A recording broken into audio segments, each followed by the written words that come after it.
এটি মুসলমানদের প্রথম কিবলা আর ইসলাম ধর্মাবলম্বীদের জন্য তৃতীয় পবিত্র স্থান।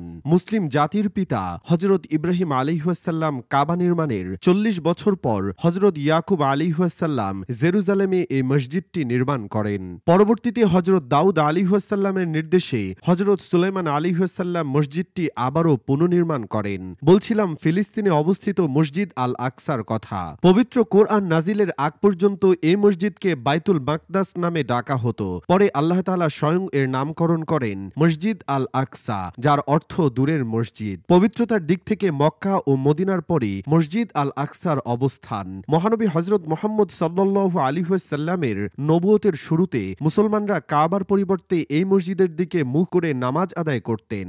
দখলদার ইসরায়েলি বাহিনী পবিত্র এই মসজিদটি নিয়ে ফিলিস্তিনিদের বিভিন্ন সময়ে আক্রমণ করে এসেছে। হাদিসে বর্ণিত আছে, মেরাজের রাতে মহানবী সাল্লাল্লাহু আলাইহি ওয়াসাল্লাম মক্কা থেকে এই মসজিদে আসেন এবং পূর্ববর্তী নবী রাসূলগণের সঙ্গে ২ রাকাত নামাজ আদায় করেন এই পবিত্র স্থানে। ২৭ একর ভূমির উপর অবস্থিত এই মসজিদে একসঙ্গে প্রায় ৫,০০০ মুসল্লি নামাজ আদায় করতে পারেন। ইতিহাস থেকে জানা, মসজিদটির দখল নিয়ে বহুবার দ্বন্দ্ব হয়েছে। ৬৩৮ খ্রিস্টাব্দে ইসলামের দ্বিতীয় খলিফা হযরত ওমর রাদিয়াল্লাহু তাআলা আনহু এর শাসনামলে এটি মুসলমানদের নিয়ন্ত্রণে আসে। এরপর ক্রুসেডের সময় ইহুদি ও খ্রিস্টানদের মধ্যে দ্বন্দ্ব শুরু হয়। ১৯৪৮ সালে ইসরায়েল রাষ্ট্র প্রতিষ্ঠার পর ফিলিস্তিনের মুসলমানদের উপর ব্যাপক দমনপীড়ন শুরু হয়। দখলদার বাহিনী একাধিকবার মসজিদটিতে হামলা চালিয়েছে। প্রাকৃতিক দুর্যোগের কারণে মসজিদটি বেশ কয়েকবার ক্ষতিগ্রস্ত হয়েছে। ৭৪৬ ও ১০৩৩ সালে ভয়াবহ ভূমিকম্পে মসজিদটি ব্যাপকভাবে ধ্বংস হয়। পরবর্তীতে ফাতিমি খলিফা আলী আজ-জাহির এটিকে পুনর্নির্মাণ করেন।